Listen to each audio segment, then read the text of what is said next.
J'aimerais un peu vous dire quelques points rapides par rapport à ce que notre docteur Noël Woodruff a dit à partir de son enseignement. Vous savez bien aimé, comme je vous avais dit, cet homme tellement il travaille beaucoup dans le monde, il prêche partout dans le monde. Il n'a pas le temps peut-être de venir ici à Liège, mais à travers les recto-projecteurs, on a eu la grâce de le suivre. À travers les vidéoconférences, on a eu la grâce de le suivre, nous parler ici à Liège. Amen. C'est très important, bien aimé, nous devons capter ces choses et comprendre que Dieu est en train de nous parler. Oh, je crois aujourd'hui, on vient de finir notre enseignement sur la transaction de la maturité 2. On vient de le finir aujourd'hui. Maintenant, j'aimerais un peu vous éclaircir quelques points importants à cet enseignement pour que nous puissions vraiment être illuminés encore davantage et après nous allons lancer les interactions. Je crois, à partir de cet enseignement, les dimanches, je vous avais parlé sur Psaume chapitre 42, versets 7 à 8. La Bible déclare, un flot appelle un autre flot. Vous comprenez? Un flot appelle un autre flot. Et je vous avais dit, tout flot est toujours créé par un mouvement surnaturel. Amen. Il y a un mouvement qui vient pour créer le flot, pour créer les vagues. Alors, lorsque un vague est créé, on sent dans les vagues des résonances. On sent dans les vagues de bruit. Et ce bruit-là est souvent visible, où nous les écoutons par la puissance qui se cache derrière le flot ou à l'intérieur des vagues. Or, je vous avais dit, le flot c'est un masse d'eau en mouvement. Et ce mouvement-là est créé par un impact. Et je vous avais dit que les flots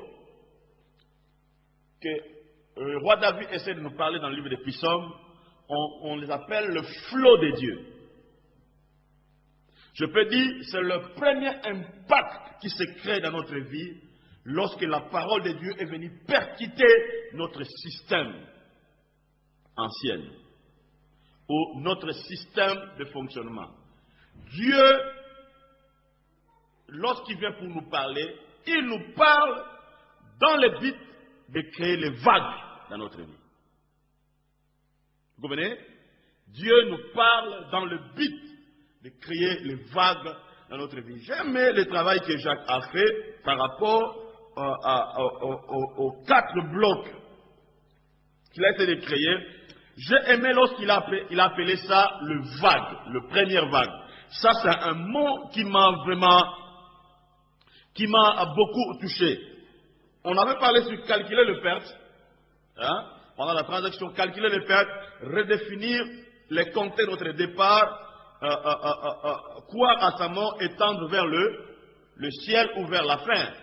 Il a essayé d'appeler tous ces 4 blocs-là le premier vague ou le premier flot.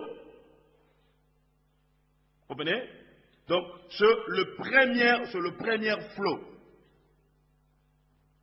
Donc, calculer la perte ici, il a dit, c'est remettre en cause. Vous comprenez? Et traquer. Se remettre en cause et traquer. Vous comprenez? Parce que lorsque la parole vient percuter notre système, et cette parole va créer des flots dans notre vie. Il y a quelque chose qui doit se lever dans notre vie par rapport à la puissance pour regarder et calculer la perte au sein de notre vie. Dans la transaction de la maturité 2, ce que j'ai aimé, Dr. Noël Woodruff a dit, lorsque Adam a été défini par l'intérieur, n'est-ce pas? Par le flot qui a été bâti à l'intérieur de lui, par des valeurs qui lui définissaient. Adam, il était dans un environnement. Dieu avait créé un environnement qui définissait la vie d'Adam. Dr. Noël Woodruff nous a présenté un dessin ici. Il a dit que avant que le monde soit créé, avant que le temps soit créé, nous étions dans la pensée de Dieu. Vous comprenez? Or, lorsque nous étions dans la pensée de Dieu, l'environnement de Dieu définissait notre vie. Et lorsque Dieu a créé le temps, il a pris Adam. Or, nous tous, nous étions Adam. Adam, il était notre représentant. Vous comprenez? Adam, il était notre représentant. Nous tous, nous étions Adam. Or, Dieu a amené Adam dans le temps pour être notre représentant, afin que toute notre vie soit impactée par Adam.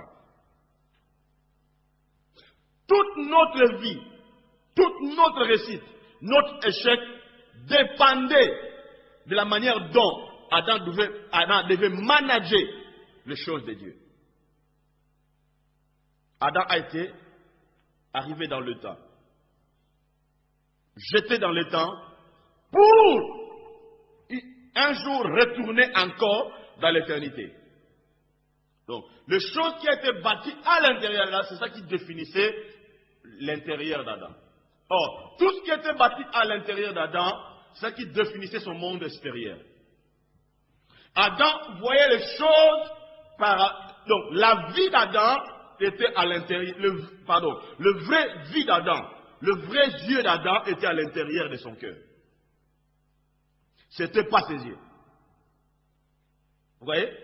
Il voyait toutes choses à travers les yeux qui étaient bâtis à l'intérieur de son cœur. Ou dans son monde intérieur. Et cela était comme des vagues, de premières vagues, de blocs de vagues qui a été bâtis à l'intérieur d'Adam. Vous comprenez? Et cette première vague-là, c'est ça qui avait amené le deuxième vague. Lorsque Adam avait commencé à manager les choses, à donner les animaux des noms, à faire les choses correctement, comme la pensée de Dieu, on peut l'appeler le deuxième vague. Dans les commentaires, je crois de Jonathan ou de Jacques, quelqu'un avait dit, lorsque le premier vague arrive, on ne sent pas vraiment un grand impact. Mais le premier vague qui crée qui crée un deuxième vague plus puissant. Vous comprenez? Donc, dans le premier vague, on ne sent pas vraiment l'impact. Mais dans le deuxième vague, c'est là où on sent la puissance du premier vague. Vous comprenez?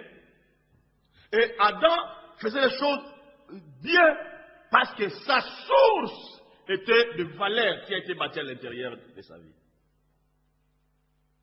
Vous comprenez? Mais le jour où Adam va pécher, va tomber, Adam a tout gâché. Vous comprenez? Il a tout gâché. Maintenant, sa vie a été définie de l'extérieur. Lorsque le serpent a dit, regardez, il a vu que l'arbre était beau à manger. Ce qu'il avait vu a commencé à définir son monde extérieur. Au lieu que son intérieur puisse définir son extérieur, mais c'est son extérieur qui commençait à faire quoi? À définir sa vie. Souvent nous péchons lorsque le monde extérieur définit notre intérieur. Vous comprenez? Et après cela, qu'est-ce qui s'est passé? Lorsqu'il a regardé, il a totalement mangé. Pourquoi il avait mangé? Parce que le monde extérieur avait défini son intérieur. Vous comprenez? Donc, les expériences ici, quand on parle de les Gémeaux, le Gémeaux veut dire ego, notre ego. Parce que le monde extérieur crée un ego dans notre vie. Et cet ego-là, souvent, nous crée un orgueil dans notre vie et qui nous empêche à se soumettre par rapport à certaines valeurs ou à certains principes. Vous comprenez? Et cette position nous empêche de recevoir le flot et nous empêche à calculer, à redéfinir notre contexte de départ. Vous comprenez?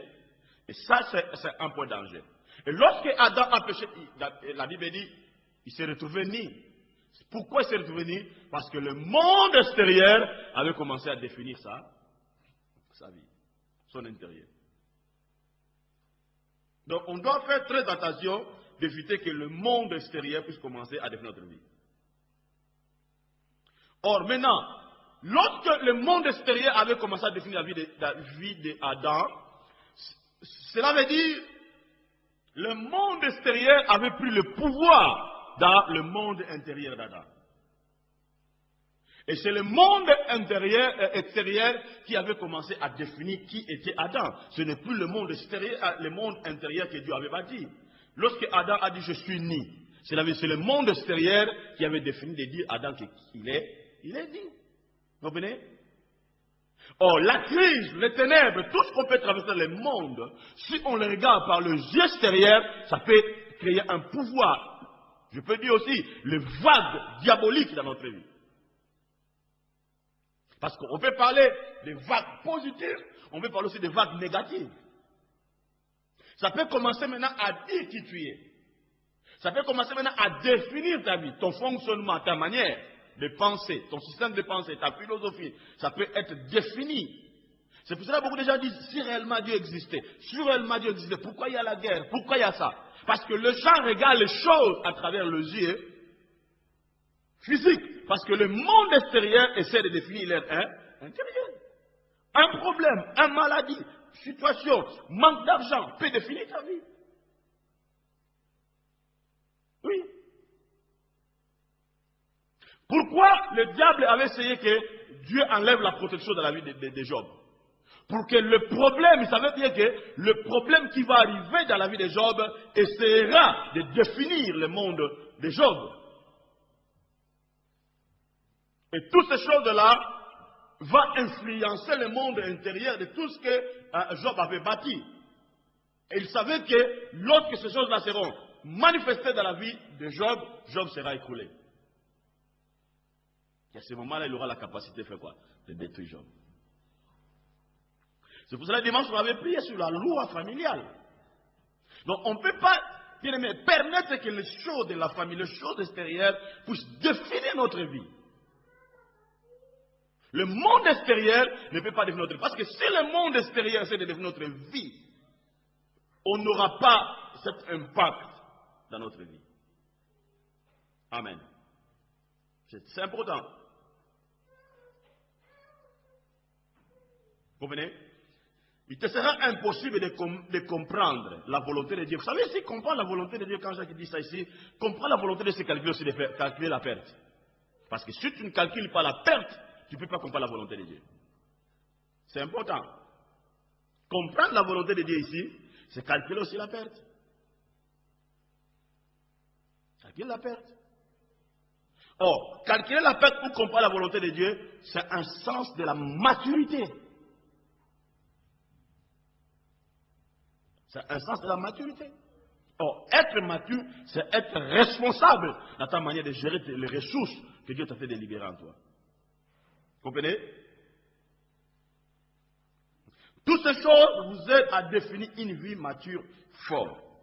Qu'est-ce qui va se passer? Lorsque Adam a péché, qu'est-ce qu'il avait déclaré? Adam, il est allé faire quoi? Se cacher.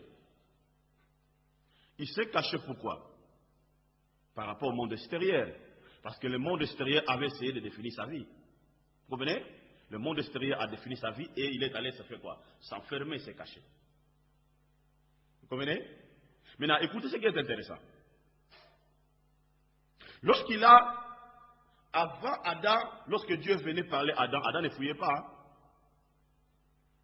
Parce qu'il avait gardé sa position de l'éternité. Mais un jour, lorsqu'il a péché, il a perdu son monde intérieur. Quand Dieu est venu, il a écouté Dieu dans l'extérieur de son intérieur. Qu'est-ce qu'il a fait? Il a fui. Vous savez, lorsqu'on perd sa position intérieure, à ce moment-là, tu n'auras pas la capacité d'écouter Dieu. Tu vas écouter Dieu dans le monde qui te définit. Tu vas écouter Dieu dans l'intérieur de toi, à l'extérieur de toi. Pas à l'intérieur de toi. C'est pour cela que beaucoup de gens maintenant ont la nervosité lorsqu'ils écoutent Dieu. Dieu te parle bien, Mais tellement que tu écoutes Dieu à l'intérieur de toi, à l'extérieur de toi, tu es énervé.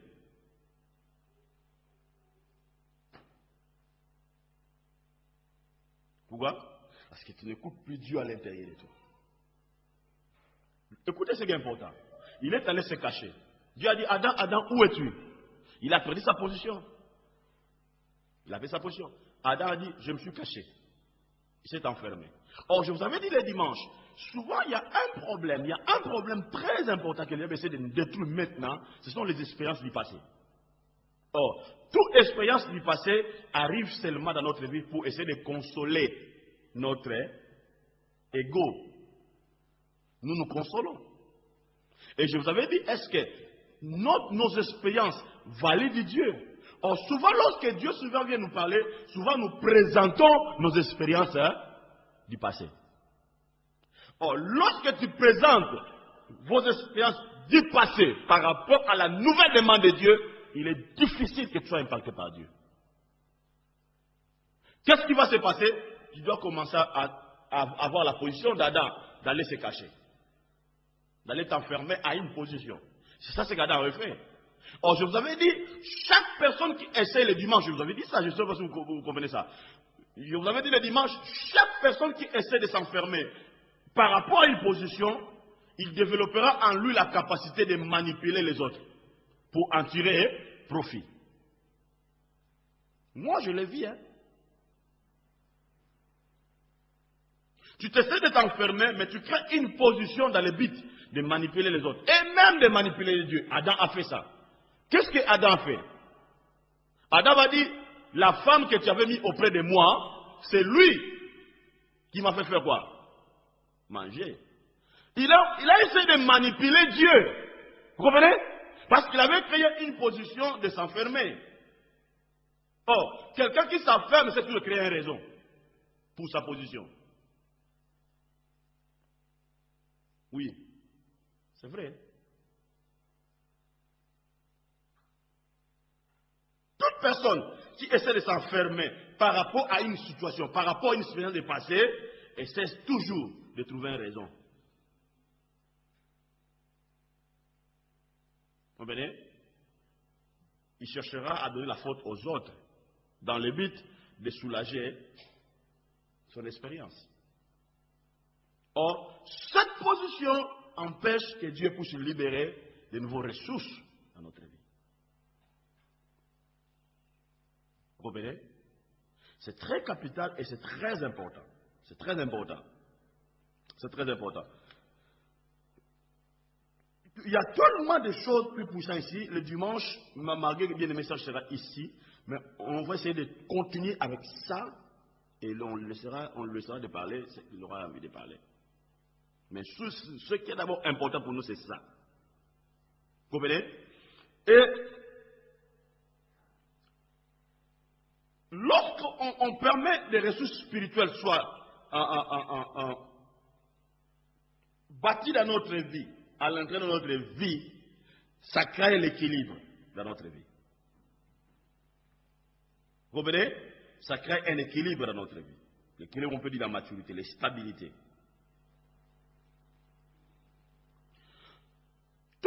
Docteur Noël doit faire quelque chose de très important. Il a dit, tous les hommes de Dieu dans la Bible, je crois l'autre fois, je vous avais dit ça, tous les hommes de la Bible, s'ils ont arrivé à accomplir la volonté de Dieu, à accomplir le but de Dieu, parce qu'ils avaient tous pris, ils avaient tous bâti un système d'autorité dans leur système de pensée. Vous comprenez? Ils avaient tous bâti un système d'autorité dans leurs pensées, un système de discipline dans leurs pensées. Or, lorsqu'on arrive à cette position, tu traiteras avec des questions importantes dans ta vie. Souvent, il y a des gens qui ne traitent pas avec des questions importantes. C'est pour cela que je vous avais dit, je ne veux pas que les gens me posent encore des questions bêtes. Parce que nous sommes ici pour traiter des questions importantes. Vous comprenez? Tu dois traiter avec des questions importantes, avec des questions qui sont matières. Traiter avec des questions importantes, c'est calculer aussi la perte. Paul a dit, Paul a fait des calculs. Il a dit, j'étais juif, j'étais ça, j'étais ça, j'étais ça, j'étais ça, ça. Mais à cause de Christ, je les ai regardés comme une perte. Il a traité avec des questions importantes. Mais souvent, nous ne voulons pas traiter avec des questions importantes. Nous voulons traiter avec des questions qui sont primaires. C'est important. Deuxième chose, on va aller vite pour terminer, enquêter pour trouver. On doit faire les enquêtes. Enquêter sur quelque chose pour trouver. Vous comprenez? Tu fais l'enquête dans ta vie, l'enquête dans ton système, dans le but de trouver.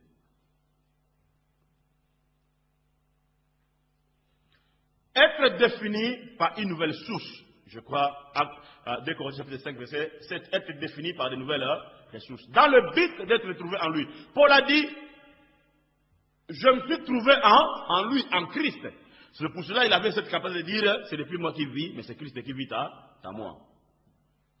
Vous comprenez? Il a dit, mettez Christ ici, mettez moi ici. Vous allez voir les mêmes valeurs qui sont à Christ, vous les trouverez en moi. C'est clair? Défini par le principe interne, par le Saint-Esprit. Lorsque Christ est en nous, nous serons définis par des principes internes par le Saint-Esprit. Vous devez savoir aussi, les valeurs est défini par le choix. Hein? Le valeur est défini par le choix. Le valeur est défini par le choix. Le choix que tu fais, c'est ce qui détermine tes valeurs. Les valeurs est défini par le choix. Là, je parlerai dimanche quand je toucherai ici. Jacques a dit, souffrons avec lui, mourons avec lui, tout ça. On va essayer de traiter tout ça. Et ça dimanche, parce que c'est tellement, pour moi, c'est tellement profond. Quand si j'essaie d'entrer ici, on va aller jusqu'à 23 heures. Je ne veux pas abuser avec le temps. Ça va? Donc, je vais respecter le principe du temps. Le dernier point, avant de passer dans l'interaction, vous savez, il y a quelque chose qui m'a bouleversé ici. Pendant que le diable parlait avec Dieu à concernant Job, il a dit, parce que tu lui as couvert de bien, tu lui as immunisé, tu lui as protégé. Quand il parlait de cela, il parlait de la grâce de Dieu. Hein? Tu lui as protégé de la grâce. Si tu enlèves ça, il va te régner. Suis-moi bien. Tu lui as protégé, tu lui as protégé. Or, le diable avait oublié, en dehors de la grâce de Dieu, Job avait bâti des systèmes très forts. Même si Dieu enlève la grâce, mais ce qu'il avait bâti était devenu comme la grâce pour le protéger contre les attaques de l'ennemi. C'est pour cela que beaucoup de chrétiens font des erreurs. Nous sommes au temps de la grâce, on doit faire tout ce qu'on fait. C'est dans la grâce qu'on bâtit les choses.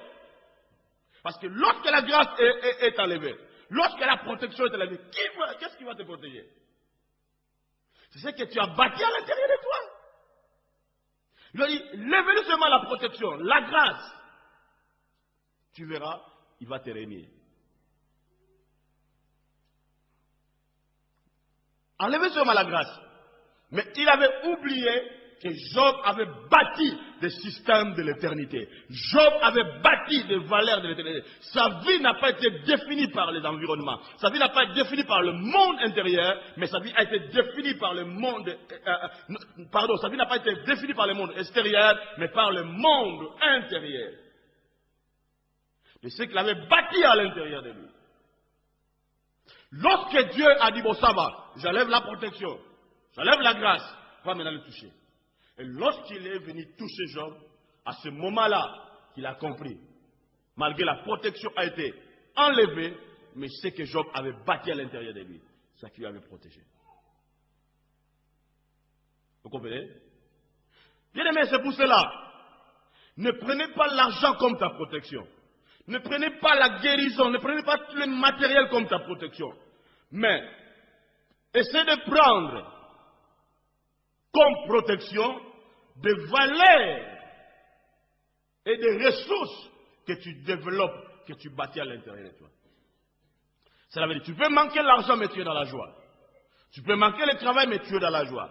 Tu peux manquer quelque chose, mais tu es dans la joie, parce qu'il y a des valeurs qui définissent ta vie. Pourquoi? Parce que la parole de Dieu est la réponse de notre futur.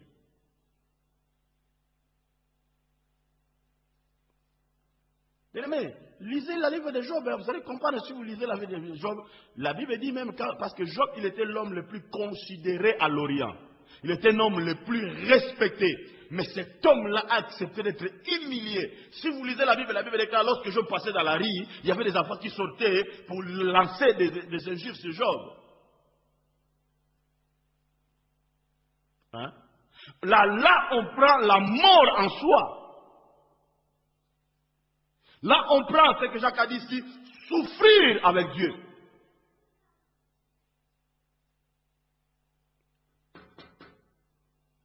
C'est important. Ses amis ont dit, Job, je crois que toi, tu avais touché la magie. Je crois que ça, c'est bien mal acquis.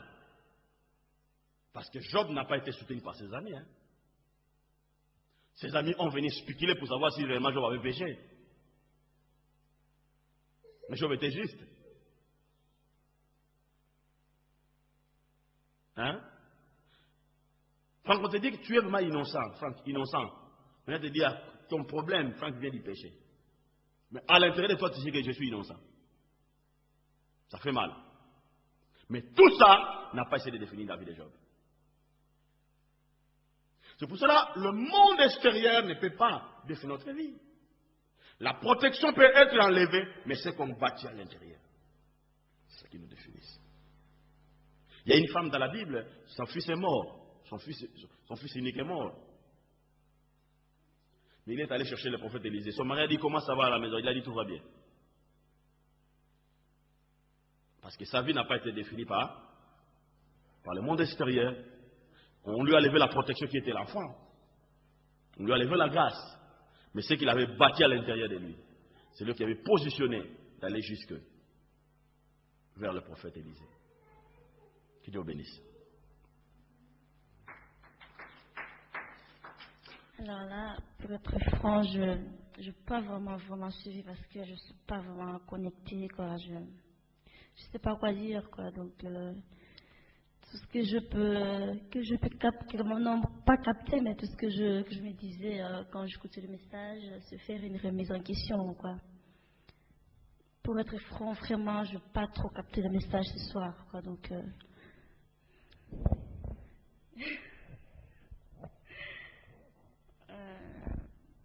je sais pas. Je suis pas vraiment à mon état, quoi. Donc,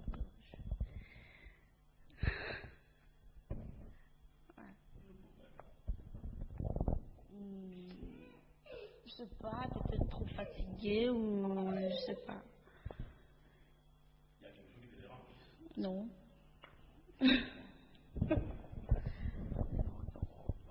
sais pas si c'est la fatigue ou pas. Je sais pas.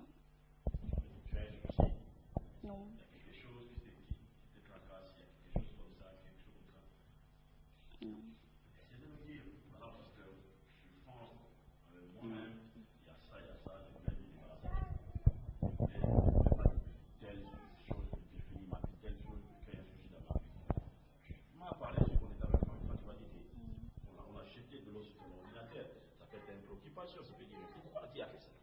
Ah non, mais ça date, ça fait 3 mois.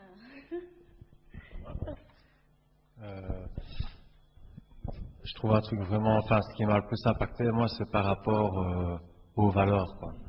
Je pense que le fait d'avoir des valeurs, c'est tellement puissant et ça peut impacter n'importe qui, je veux dire, sans à ce que la grâce de Dieu, je pense, intervienne.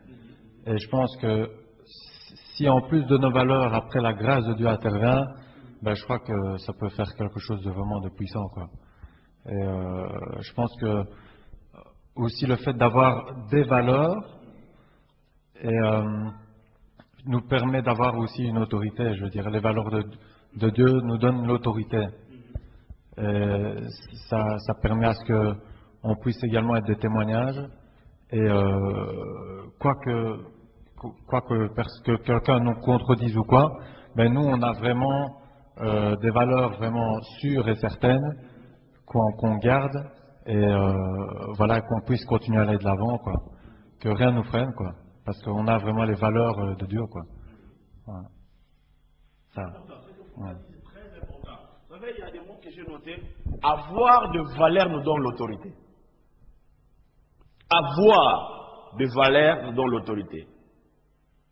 Et bâtir de valeur sans que la grâce de Dieu intervienne. Est-ce que vous comprenez ma capacité d'écouter? Vous comprenez? Il y a un principe que Dieu m'a donné dernièrement. On travaillera comment on doit vaincre la paresse. La paresse ne veut pas dire seulement rester comme ça. La paresse, ça veut dire beaucoup de choses. Vous comprenez? La manque de développer une capacité d'écouter, ça peut être aussi une paresse. Vous comprenez? Je vous donnerai des clés importantes comment on doit essayer de vaincre tous ces points-là pour avancer avec Dieu.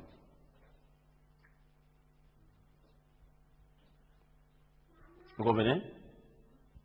Je dois vous donner un témoignage vrai. Quand on était à l'église, mon épouse elle a les douleurs un peu dans ce pied, quoi. Vraiment des douleurs, elle se plaignait depuis le matin, tout ça. Elle était vraiment fatiguée, quoi.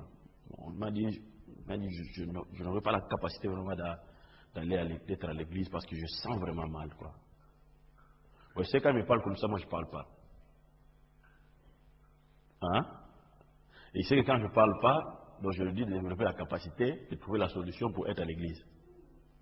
Même au-delà de sa souffrance. Maintenant, je n'ai pas parlé. Il m'a dit, bon, Jules, chérie, ça va, calme-toi, reste à la maison, hein? Essaie de voir les choses, quoi. Je parlais doucement, je suis allé. Maintenant, en arrivant à l'église, on parlait avec Franck, on parlait avec Jacques, j'ai commencé à dire dans mon esprit, j'ai dit, Seigneur, communique mon épouse avec Jonathan et Audrey, afin qu'ils soient à l'église. Connectés et Seigneur. Je parlais ça. Parce qu'il y a une révélation que Dieu m'a donnée quand je suis entré dans l'église. Je dis, Seigneur, mets-les en connexion, mets-les en connexion, mets-les en connexion. Tout d'un coup, je vous ai vu ensemble rentrer. Vous comprenez? Moi, je pris ça autrement. Et là, je développé je comprends, il y a une connexion de l'unité de la foi. Parce que s'il n'y avait pas l'unité de la foi, ces choses ne pouvaient pas y arriver.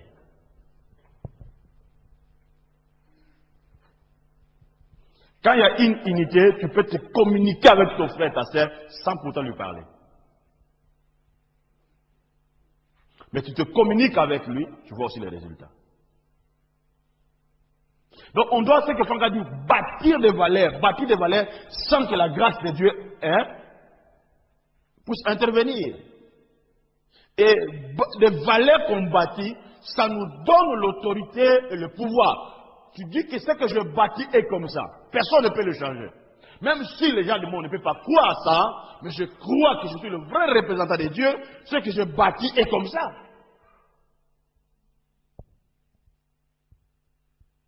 Vous comprenez? Les gens peuvent t'appeler, tu es fou. Je dis oui, je suis fou, mais je reste comme ça. Donc ce que vous dites, ça ne peut pas me changer. Ça ne peut pas définir ma vie.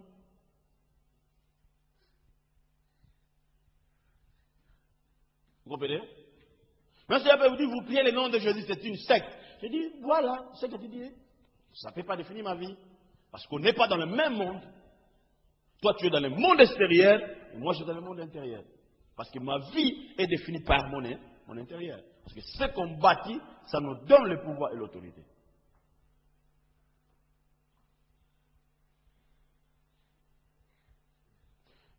Il y a le frère Patrick, il m'a dit que le frère Patrick de Suisse, il m'a dit quelque chose de très important, demain dans les réunions, on parlait, tout ça. Il m'a dit, parce que tu sais que je parlais de la situation de mon épouse concernant tous les épreuves qu'il a traversées, la maladie, tout ça. J'ai partagé avec elle. Il m'a dit, pasteur, à la fin, il m'a donné une prophétie. Il m'a dit, non, pasteur, tu sais, tu es tenté de relever les défis. Dieu était venu te tester. Tu es passé dans les faits. Hein? Vous comprenez quand le docteur dit que non, cette maladie, ça permettra que ton épouse puisse marcher dans les chaises roulantes, c'est une bonne nouvelle? Hein? Une bonne nouvelle? Quand vous allez dans les hôpitaux, chaque fois vous voyez comment on est en train de percer ton épouse, des longues aiguilles là dans son pied, dans son bras, tout ça, avec des examens là compliqués, tout ça. Mais j'étais là calme, je dis, ces choses ne peuvent pas définir ma vie. Je dis, chérie, ces choses ne peuvent pas définir notre vie. Nous, notre vie dépend de ce qu'on bâtit à l'intérieur. Et quand il m'a dit que Dieu était venu me tester, et je crois que mon épouse peut témoigner, j'étais là calme, j'ai gardé mon équilibre. Vous comprenez? Parce que je ne veux pas que le monde extérieur puisse définir ma vie. Et maintenant, Dieu m'a dit, maintenant, je vais guérir ton épouse. Je l'ai guéri des situations. Et Dieu m'a dit ça. Et je sens la guérison. Et je sens le miracle. C'est très important. J'entends.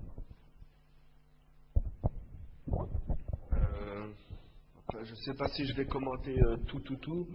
Enfin, il y a juste maintenant, tu viens de m'impacter par quelque chose, enfin, qui m'a... quand tu dis, pasteur, ce qu'on bâtit en nous. Mais moi, ce qui est un peu, j'ai reçu ça comme une révélation, c'est que ce qu'on bâtit en nous, c'est, enfin, peut-être pour éclaircir ou développer encore l'image de se dire ce qu'on bâtit en nous, c'est comment dire, c'est l'image qu'on se fait de Dieu en nous, quoi. Ce qu'on bâtit, c'est aussi l'image qu'on a de Dieu, ou se dire qu'est-ce que je suis prêt à faire pour Dieu, ou l'amour qu'on bâtit pour Dieu en nous. Et je veux dire, voilà, toutes ces choses-là sont vraiment puissantes, quoi. Parce que l'amour qu'on bâtit pour Dieu en nous peut vraiment nous amener à faire des choses. On peut s'oublier nous-mêmes et accomplir ce que Dieu demande, quoi. Enfin, ça m'a aidé à avoir les choses plus développées quand je me suis dit, quand tu as précisé les mots, on bâtit en nous-mêmes, mais les principes, enfin, je veux dire, nous on a la capacité, mais c'est les choses de Dieu qu'on bâtit en nous, quoi. On peut bâtir des choses nous-mêmes, mais comment dire, mais c'est pas les choses avec les raisonnements humains qui sont capables de nous faire aller plus loin, quoi. Je veux dire, c'est précisément, pour mettre les mots, quand toi, pasteur, à moi, tu me dis ce qu'on bâtit en nous, pour moi, ça veut dire l'amour que je bâtis en moi pour Dieu, quoi. Voilà. Pour moi, c'est ça que ça veut dire. Voilà, donc, je peux résumer ce que Jonathan a dit, c'est la mort en soi. Parce que tu ne peux pas manifester l'amour à Dieu si tu n'es pas mort en soi. Vous comprenez? On sent qu'il y a la mort. Quand on confesse à l'église, quand on dit pasteur, voilà ça, pasteur, voilà ça, quand on confesse, on amène les choses avec clarité. C'est la mort, c'est l'amour qu'on montre pour Dieu. Si quand on dit pasteur, je vais faire ça, parce que voilà ma position, c'est ça, parce que voilà c'est ça, ça change beaucoup de choses, quoi. Et là, ça change ça. Il y a le mot, Jacques a dit, négocier le deuxième vague. Hein?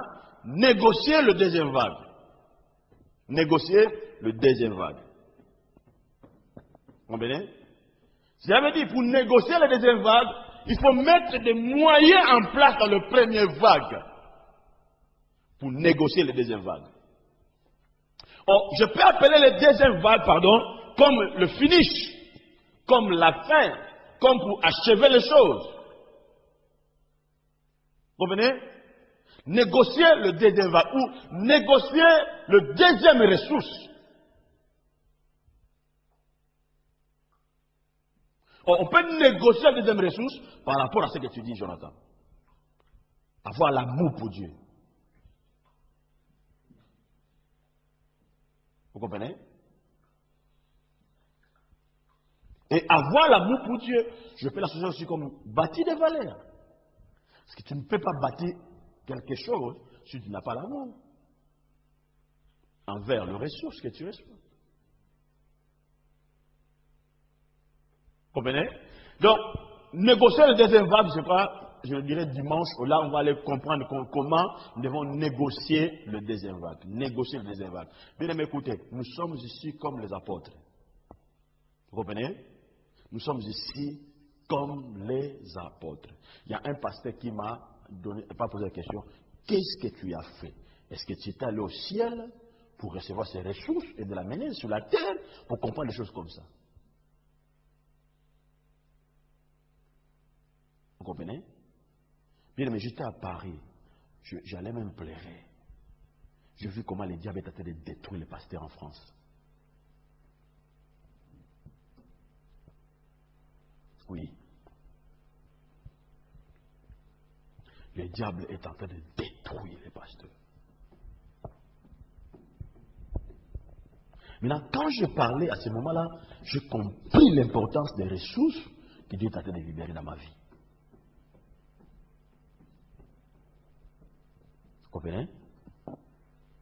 Parce que je suis en train de créer, de développer, de créer des valeurs dans ma vie pour recevoir le deuxième vague. Je vous dis vrai, moi aussi je suis dans les premières vagues. Je suis en train de négocier les deuxièmes vagues. Quand Paul a dit, je cours pour aller rapporter les prix de vocation céleste, c'est le premier vague. Quand il dit, je n'ai pas encore atteint, c'est le premier vague. Donc il est en train de négocier les deuxièmes vagues.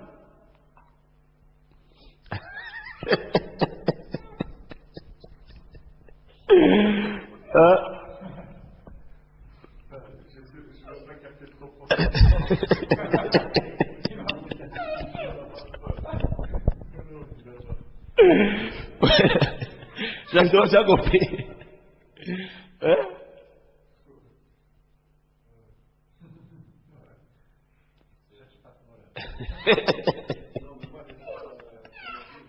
Je sais pas, des fois Dieu me confronte des choses trop fortes et alors, comme après je suis parti à la carrière avec toi, Ouais. je sais plus, je comprenais plus ce qui m'arrivait. Vous comprenez? Pour cela, quand vous allez rentrer à la maison, tout le monde, Franck, essaie de créer un enseignement. J'ai besoin que vous créiez des choses à partir des bases qu'on fait. Continuez à créer, bien aimé. Parce que, vous savez, on nous a trompé beaucoup de dire que, on dit, les gens, oh Rabba Shakara, Dieu a parlé, Dieu m'a dit. Mais pas avec des fondements.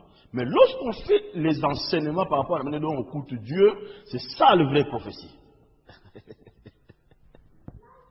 C'est là où on comprend que Dieu est en train de parler.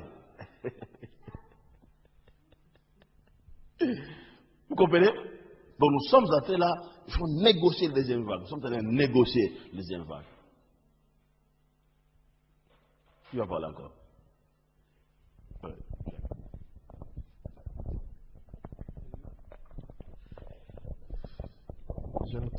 J'ai noté un petit peu. D'abord, si on se réfère au premier point, dans le jardin d'Éden, en fait.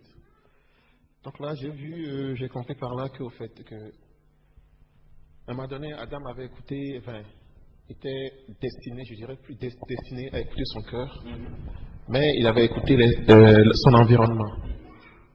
Donc là, il n'a pas écouté la voix de Dieu. Donc, j'ai fait un petit schéma. Donc, au lieu de la flèche doit aller vers son cœur, ça va aller vers son environnement extérieur. Par là, j'ai compris une chose. C'est pas parce que, en fait, dans un premier temps, Adam était, disons, il avait la grâce de Dieu, un bâtisse à son intérieur qui définissait l'extérieur. Donc, c'est pour dire, ce n'est pas parce que Dieu nous fait comprendre des choses, concerne des choses qu'on doit arrêter de traquer. Parce que supposons qu'avec tout ce que Adam avait compris, même si le serpent lui disait de manger ça, si dans cette grâce qu'il avait, il était toujours à la traque, il saura discerner la voix de son maître avec la voix qu'il parlait à ce moment de manger. Donc le manque de discernement, le manque de traque a créé directement la peur et la définition de son environnement extérieur. Là, j'ai compris par un autre point où le docteur disait il faut supprimer les jumeaux et faire le resto. C'est-à-dire, la suppression de les Gémeaux, déjà, ça entraîne qu'on fait taire notre ego. C'est vrai, on me dira peut-être que l'ego, ça vient du cœur. Mais je crois que là, le docteur Woodrow voulait dire même, si on est là, même si on s'est traqué, en fait, la voix de Dieu, cette voix-là, jusqu'à l'intérieur de nous, fera sortir le feu qui fera briser le moi pour que le je qui est Dieu, Jésus, apparaisse et définisse notre environnement. Juste avec ça, si on sait faire les riscos, donc on saura redéfinir très bien les choses, non pas par nous-mêmes, mais par le jeu divin qui a pris place en nous après avoir chassé le jeu corporel. Dans 2 Corinthiens 5, on a dit si quelqu'un est en Christ, il est une nouvelle créature. Là, en fait, quand il parlait, j'ai essayé un peu de traquer. En fait. J'ai compris être en Christ, ça veut dire quoi en fait? Donc là, j'ai encore associé le 1 qui symbolisait calculer sa perte, le 2 définir son contexte de départ, et le 3 qui est croire en sa mort. Donc je me dis, si on se dit on est en Christ, donc ça suppose qu'on connaît Christ, qu'on croit en sa mort et qu'on vit sa résurrection. Donc on ne peut pas dire qu'on croit en Christ. On vit sa résurrection sans qu'en un, on n'a pas calculé sa perte, sans qu'en deux, on n'a pas redéfini son contexte de départ pour voir, comme Frère Franck a dit, chercher son identité spirituelle en fait. Avant de dire, ok, maintenant il est mort. Avant de dire, je crois en sa mort. Il faut là je ne vais pas aller trop loin, mais il faut qu'on voit la croix, qu'on sache définir au fait ce que symbolise la croix et ce qui s'est passé à la croix. Donc là il dit, si on croit, si on est en Christ, c'est ça, en fait, mais on est une nouvelle créature. Je me disais, mais être une nouvelle créature, concrètement, ça veut dire, en d'autres termes, tendre vers les cieux. Parce qu'une nouvelle créature, c'est cette personne-là, comme Paul, on nous disait, renie Jésus. Avec l'épée sur la tête, il dit, je ne renie pas, il dit, regarde, je vois déjà les cieux déjà qui sont ouverts. Donc déjà, il est là, il a cru, sa nouvelle créature n'a pas peur de la mort physique, il est sur la terre, mais il est déjà tendu vers le ciel au maximum. Donc ce n'est qu'une enveloppe charnelle qui se doit de laisser et spirituellement de s'élever comme Jésus veut qu'il lui il soit élevé. Et à cette dernière phase, là je crois que Paul voulait nous dire, maintenant je touche le prix céleste en Jésus-Christ. Parce que là j'ai payé le dernier prix en l'acceptant et en mourant pour lui. Il a dit, les choses anciennes sont passées. J'ai essayé de voir pourquoi il a dit les choses anciennes sont passées. Donc je me suis remis encore là, c'est parce qu'il a supprimé les Gémeaux, il a fait du resto.